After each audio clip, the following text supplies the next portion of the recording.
Tesadüf oldu bu, gezerdi gözlerim seni, deyərdim harda qaldı bu. Gözüm kör oldu gelmedin, ömrüm xar oldu gelmedin. Görüşmək istəməzdin heç, mənim üçün ağır oldu bu. Nə yaxşı tapmışam səni, o vaxt itirdiyim kimi. Həyatda qarşılaşmışıq, yuxuda gördüyüm kimi. O son görüş yadındamı, dedim gecikmə bir də gəl. Mən anlamır bir də gəlmişəm, o gördüyüm kimi.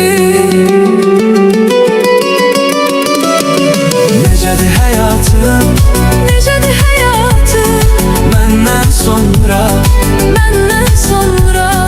Qaranlıq çöküb, Gecədir həyatım, səndən sonra, səndən sonra. Kimsəni sevmədim, Özümə gəlmədim, səndən sonra, səndən sonra. Sevmək istədim, Sevə də bilmədim, səndən sonra, səndən sonra.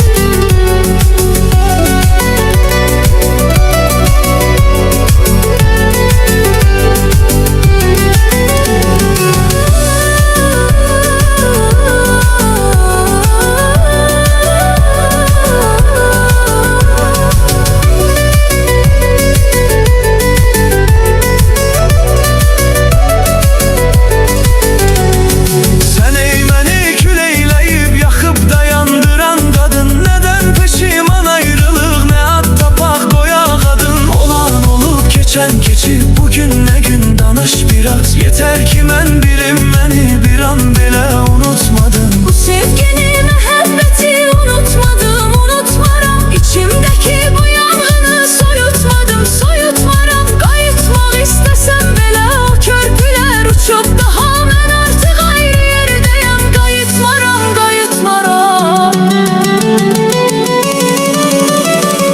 Necədir həyatım, necədir həyatım, məndən sonra, məndən sonra. Qaranlıq çöküb, Gecədir həyatım, səndən sonra, səndən sonra. Kimsəni sevmədim, Özümə gəlmədim, səndən sonra, səndən sonra. Sevmək istədim, Sevə də bilmədim, səndən sonra, səndən sonra. Necədir həyatım, necədir həyatım, məndən sonra, məndən sonra. Qaranlıq çöküb, Gecədir həyatım, səndən sonra,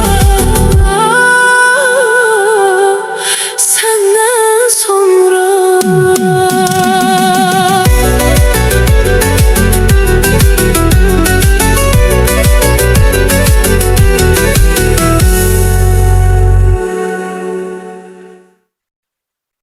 Nə vaxtı görmürəm səni, nə xoş təsadüf oldu bu. Gezərdi gözlərim səni, deyərdim harda qaldı bu. Gözüm kör oldu gelmedin, ömrüm xar oldu gelmedin. Görüşmək istəməzdin heç, mənim üçün ağır oldu bu.